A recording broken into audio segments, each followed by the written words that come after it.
What were you thinking, Rachel? Have you lost your mind? We could have continued dating and enjoyed ourselves even more.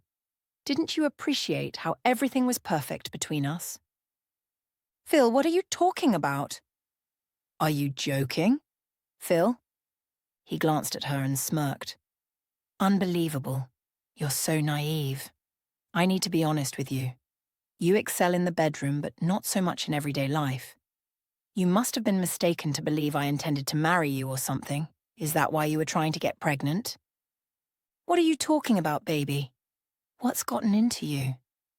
Rachel could no longer hold back the tears that had been building up behind her eyes as a wave of sadness washed over her.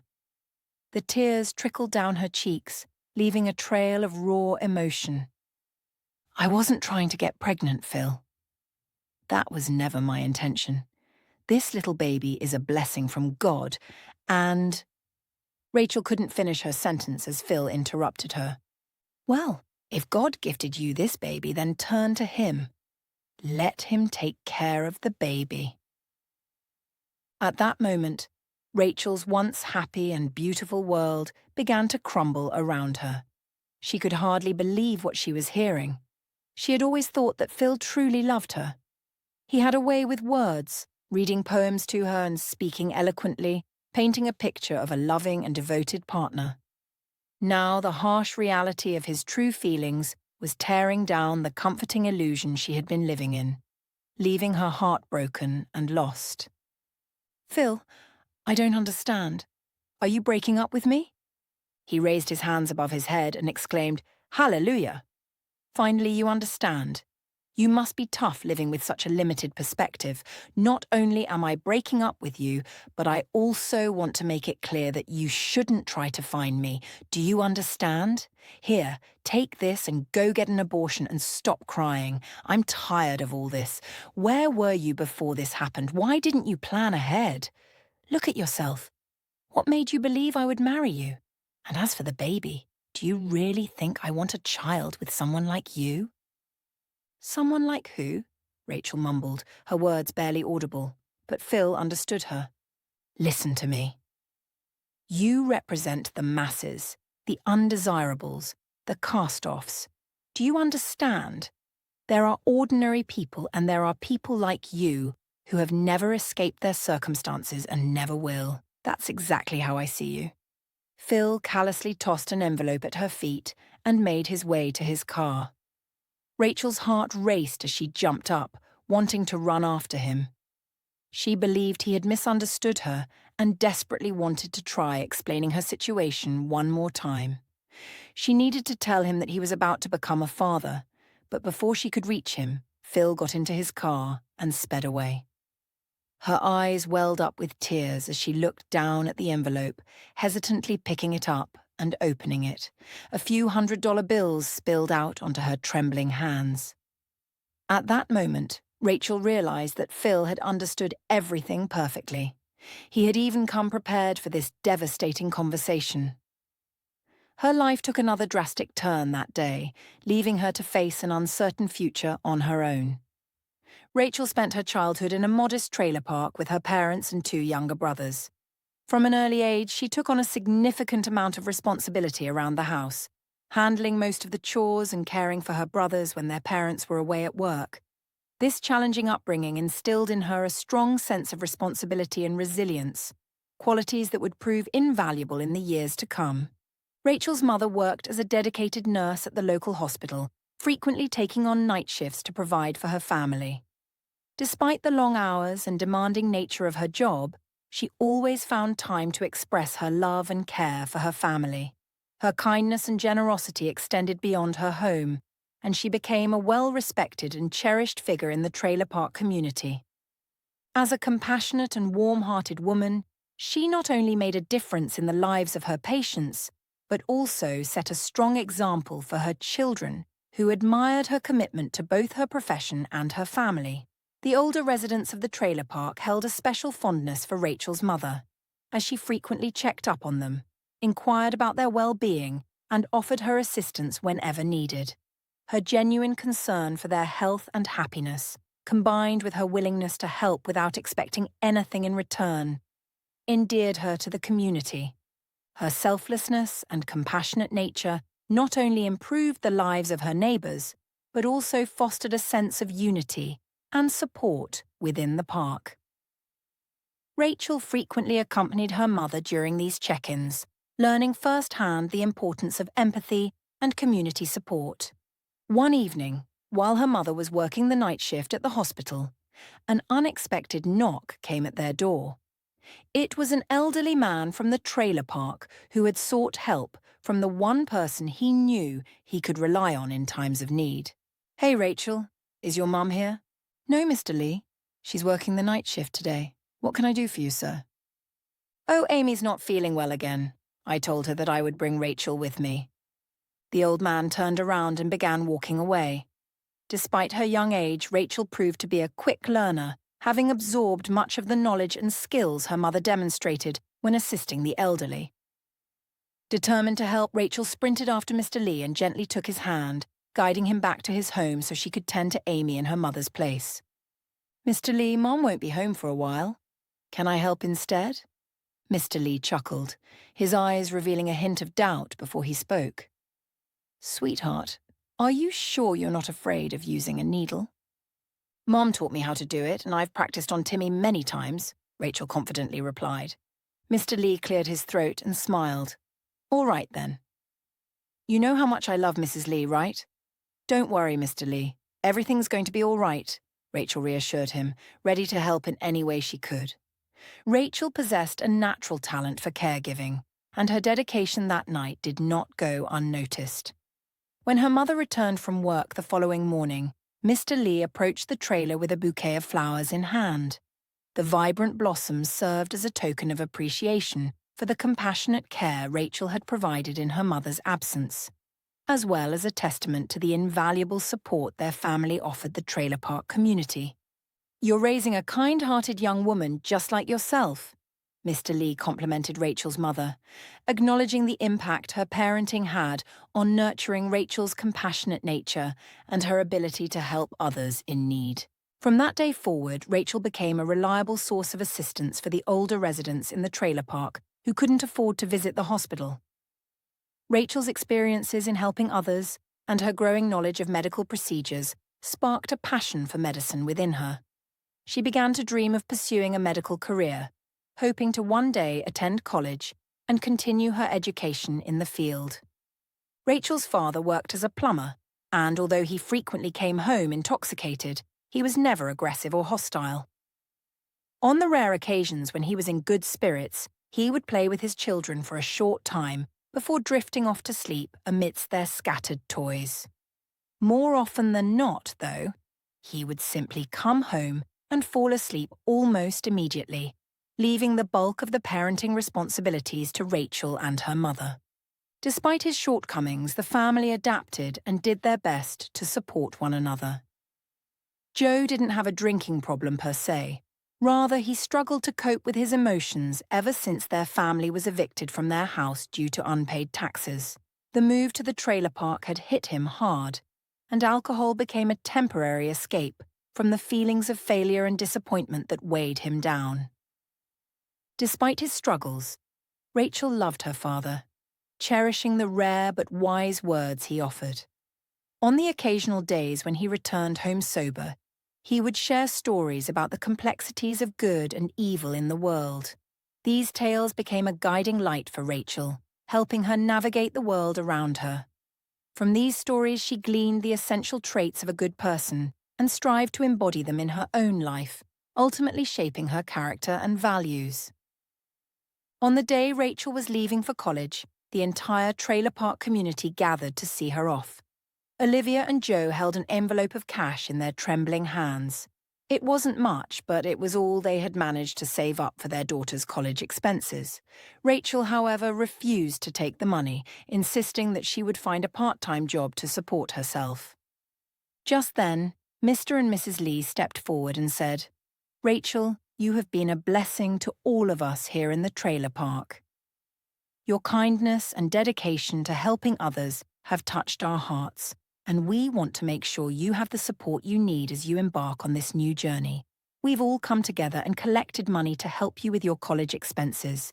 You've given so much to our community, and now it's our turn to give back to you. We believe in you, and we know that you'll make us proud." With that, Mr. and Mrs. Lee handed Rachel an envelope filled with contributions from the residents of the trailer park, a tangible representation of the love and appreciation they all felt for her. This heartfelt gesture left Rachel deeply moved and even more determined to succeed in her pursuit of higher education. Joe and Olivia stood there, tears streaming down their faces, deeply moved by the community's generous gesture. Rachel wiped away her own tears and smiled. She looked at the people and expressed her gratitude. "Thank you so much. This means a lot to me. You've all taught me so much. Thank you." Then she turned to her parents and said, "Mom, Dad, thank you both so much. You raised me to be the person I am today. I promise I won't let any of you down." In college, Rachel dedicated herself wholeheartedly to her studies. After classes, she worked part-time cleaning houses to support herself financially. Fueled by her dreams and aspirations, she found the strength to overcome the challenges of balancing her academic and work responsibilities. Rachel's unwavering determination and commitment to her goals were an inspiring testament to her resilience and the values she had cultivated throughout her life. However, Rachel's life took an unexpected turn when she met Phil. He was the son of wealthy parents whose home she worked in.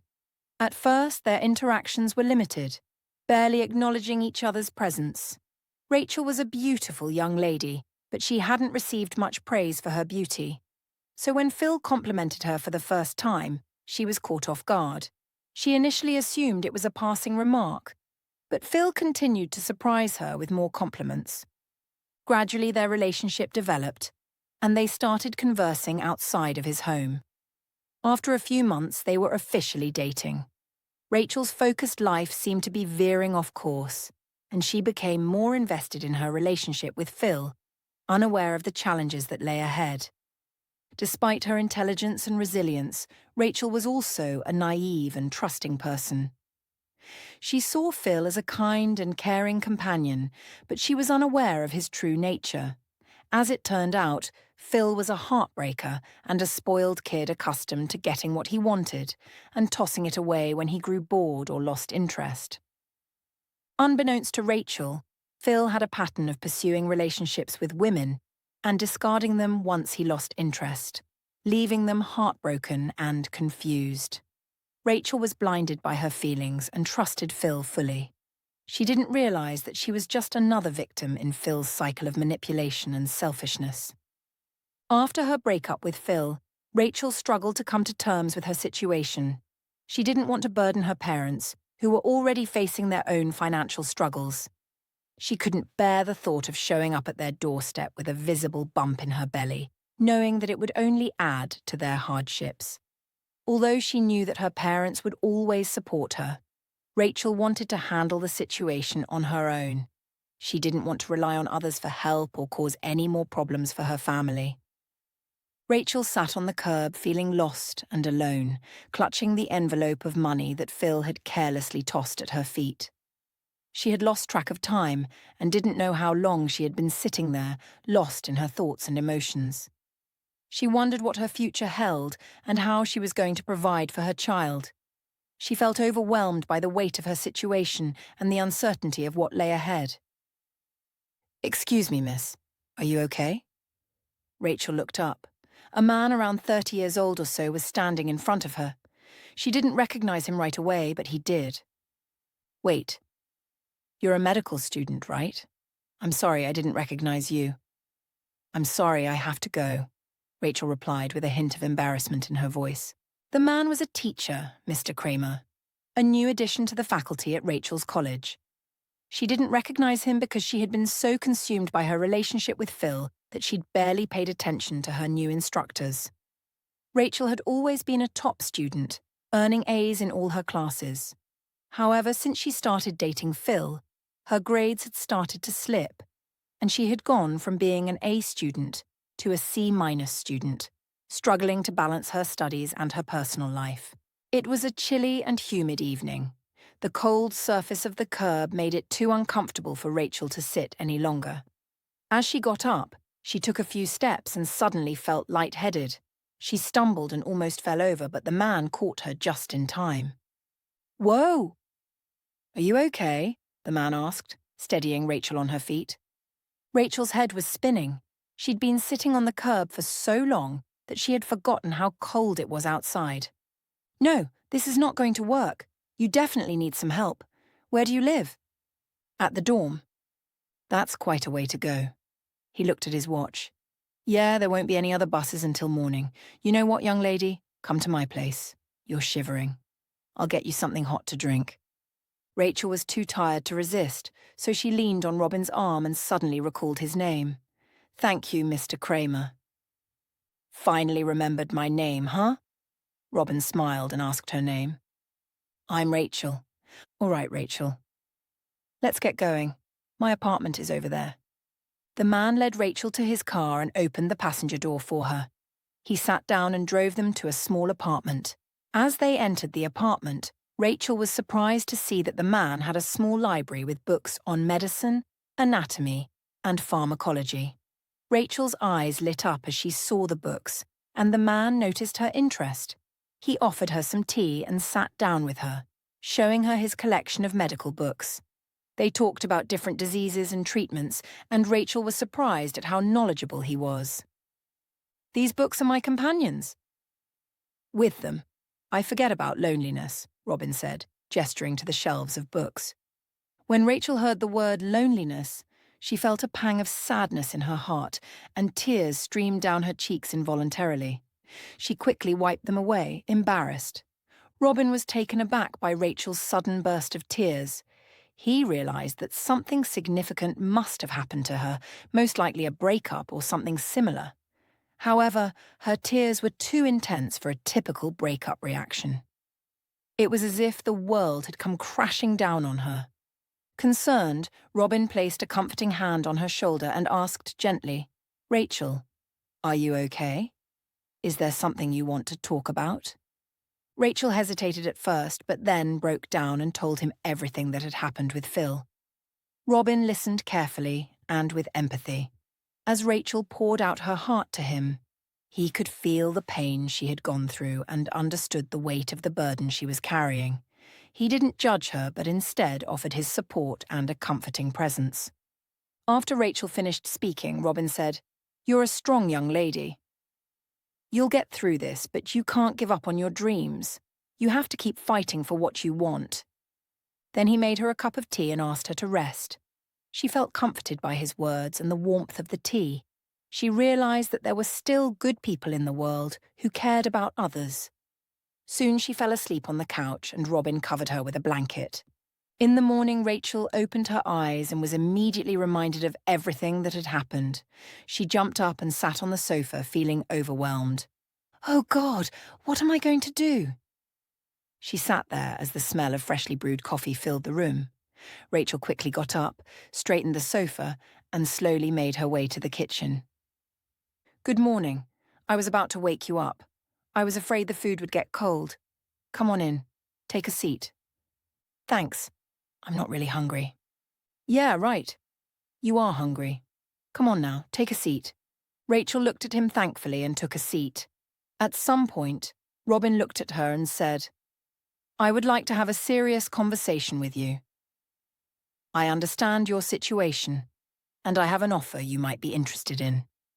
20 years have passed. "Hang in there, Mr. Miller. The ambulance is close," the personal assistant was telling Phil. Phil's face was distorted from the pain he was experiencing. Doctors told him he needed to get operated on a while ago. He didn't listen. Look at him now. Phil's personal doctor showed up a few minutes earlier than the ambulance. When he saw the agony Phil was in, he really wanted to say, "See, you should have listened to me and gotten the operation way earlier." But knowing how stubborn Phil was, he simply said, "Oh my God, Mr. Miller." Phil knew that the doctor wanted to say something else entirely, so he said to him, I know. Let's fix me now.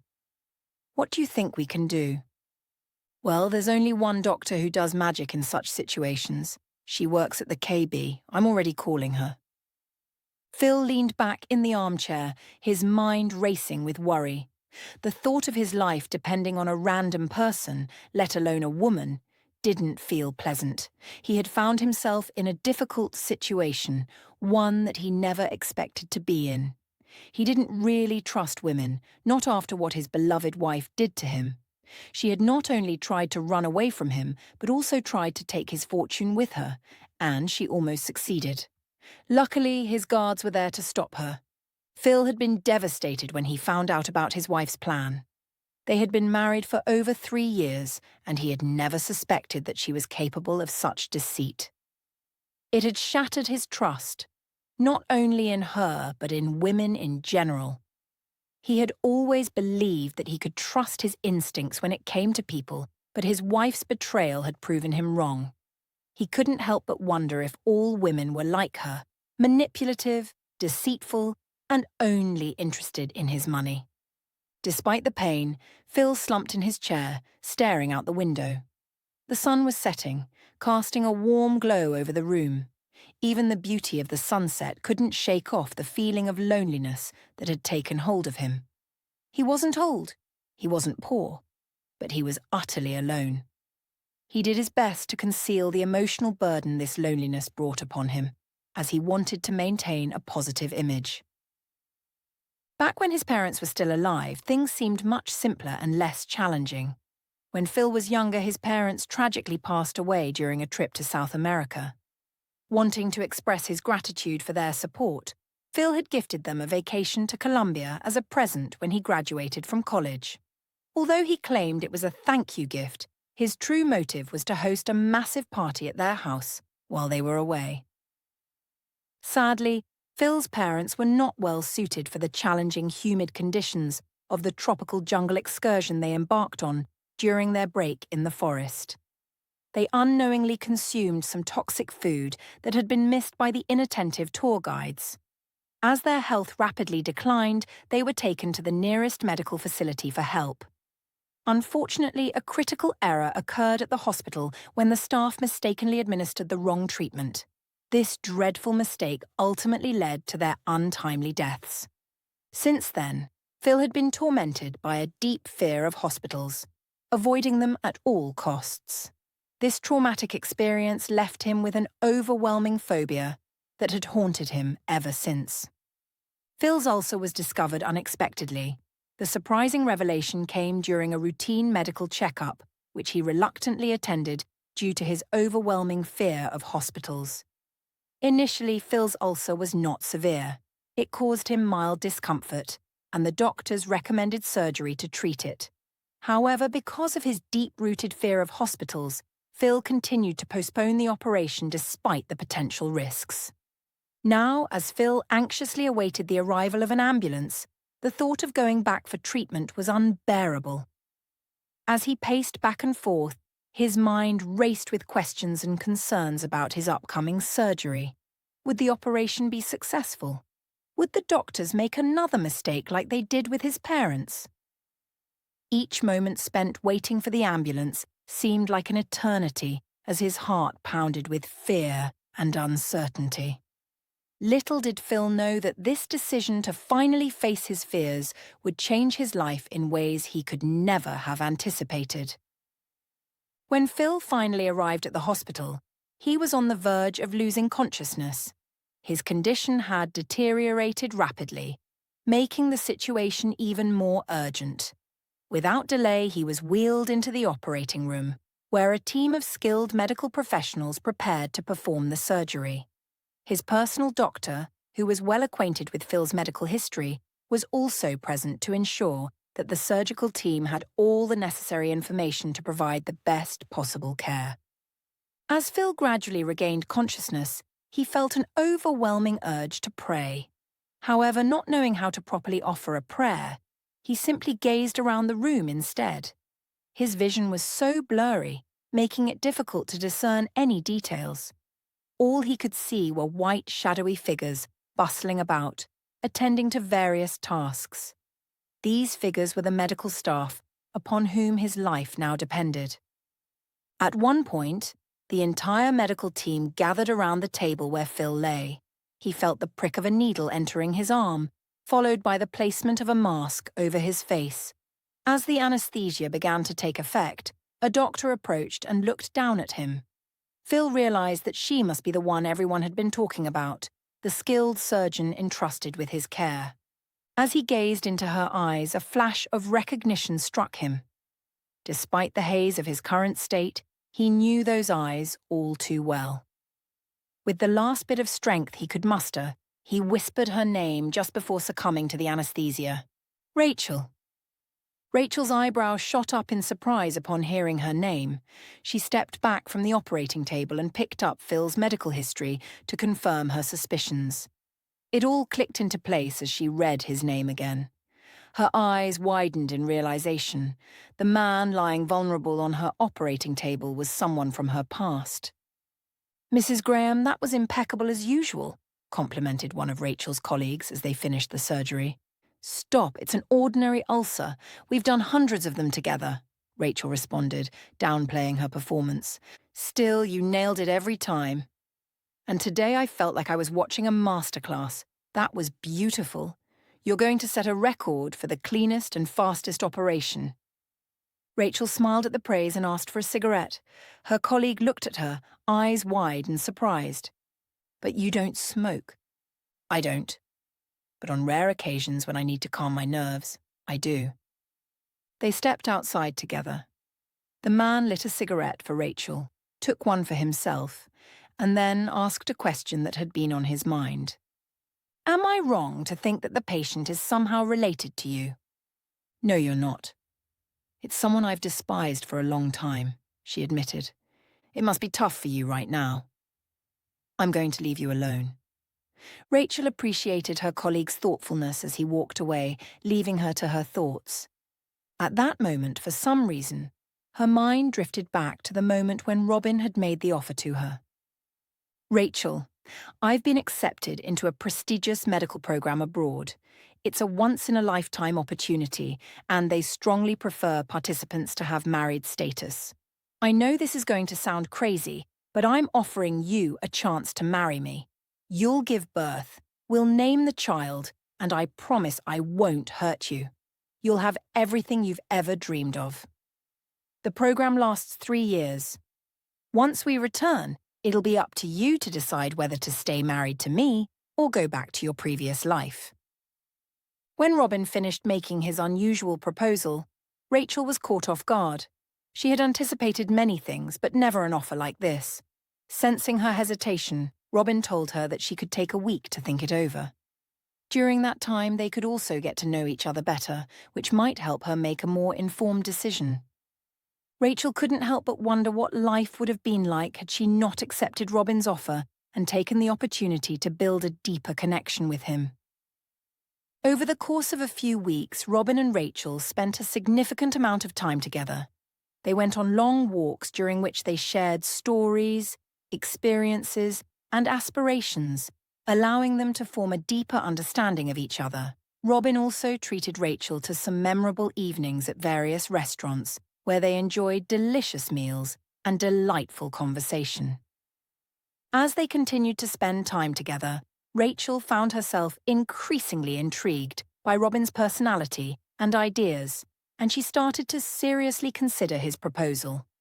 The prospect of a life-changing adventure, the opportunity for personal growth, and the potential to forge a lasting bond with Robin made the decision all the more difficult. Rachel found herself questioning why Robin, a handsome and successful man, had chosen her for this proposal. After all, she was a pregnant student on the verge of failing her studies. She couldn't help but wonder why he didn't already have a significant person in his life, someone he could rely on for such an important decision.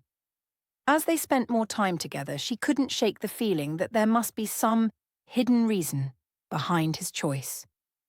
Was it mere chance, or had he seen something special in her that she couldn't quite grasp? The mystery only added to the complexity of her decision-making process as she weighed the potential risks and rewards of entering into this unconventional arrangement. Meanwhile, Robin was focused on one thing: receiving Rachel's affirmative answer to his proposal. He recognized the tremendous opportunity that lay before them and that embarking on this journey together could enrich both of their lives. As he anxiously awaited her response, Robin hoped that their time spent together had been enough to convince her of the potential they shared. In reality, Robin's participation in the prestigious medical program had already been secured, and his marital status was not a determining factor. He had been selected for the program based on his skills and qualifications alone. The idea of marrying Rachel was not a requirement, as Rachel thought in the beginning, but rather something very personal to Robin that he would reveal later on.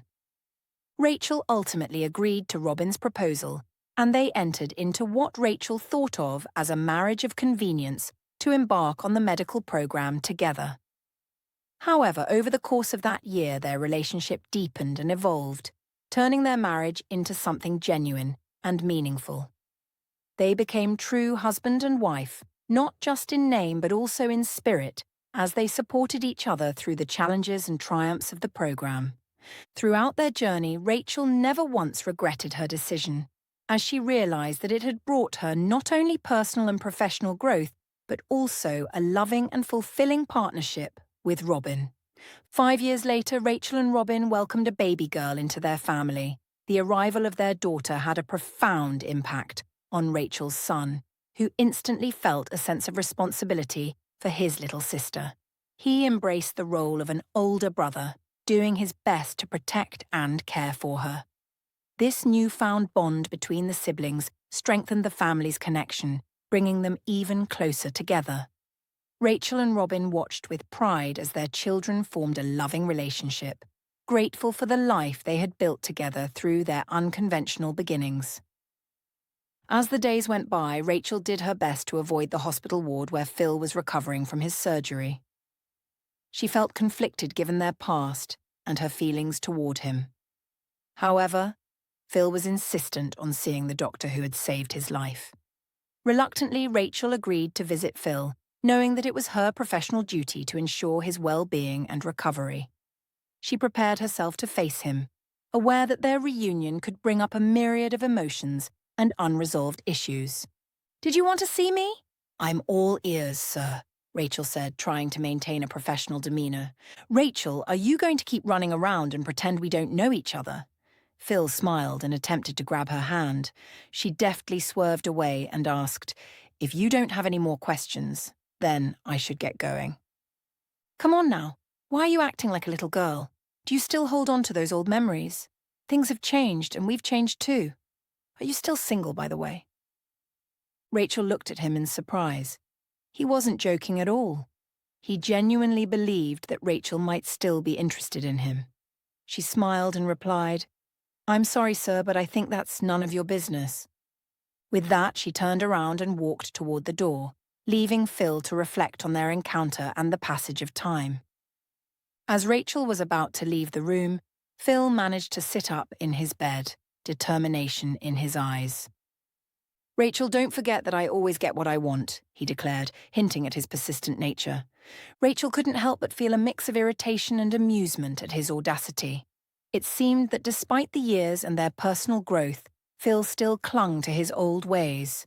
Shaking her head, she exited the room, leaving him to ponder his own words and the reality of their situation. Every day, fresh flowers appeared on Rachel's desk, clearly sent by Phil in an attempt to win her over. Every day, she dutifully carried them out to the reception area, where she left them for the nurses to enjoy. The envious glances from the nursing staff did not go unnoticed by Rachel, but she remained steadfast in her decision to keep her distance from Phil. Despite his persistence, Phil found it increasingly difficult to get hold of Rachel for a meaningful conversation. She was careful to avoid any unnecessary interaction with him, maintaining her professional boundaries and focusing on her duties as a doctor. One day, Phil was granted permission to walk around the hospital, and he decided to seize the opportunity to catch Rachel outside. He didn't bother trying to learn more about her current life. All that mattered to him was the connection he felt between them. He stood outside observing birds as they fought over a piece of bread and chirped loudly.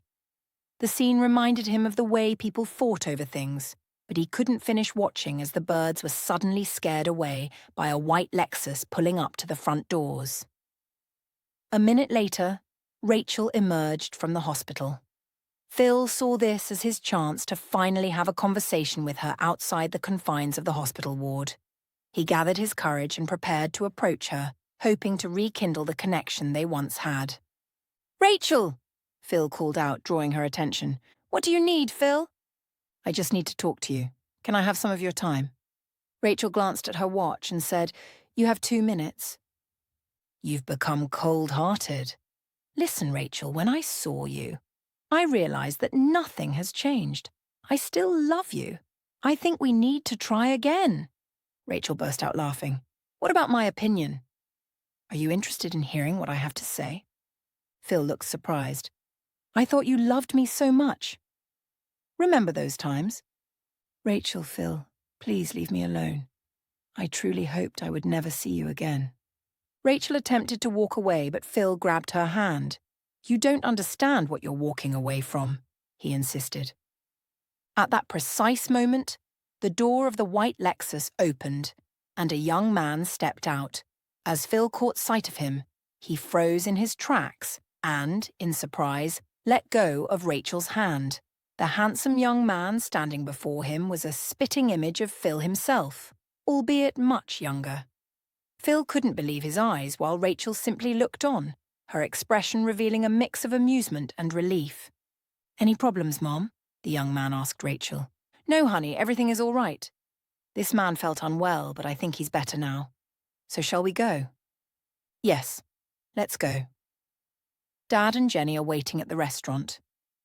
Phil slowly sat down on the stairs, feeling defeated. He realized that any further attempts to win Rachel back would be futile. The young man opened the car door for his mother and then returned to Phil. He studied Phil's features for a moment, seemingly intrigued by their striking resemblance. A wave of hope washed over Phil as he wondered if the young man would question their similarities. Phil mentally prepared himself to confess everything, anticipating that this unexpected encounter could potentially lead to a connection with someone he never knew existed. "Mr. Miller, I have a curious personality, and I tend to question things around me. I've known about you for a long time, and I know who you really are to me. I'd like to ask you for one favor. Please stay away from our family.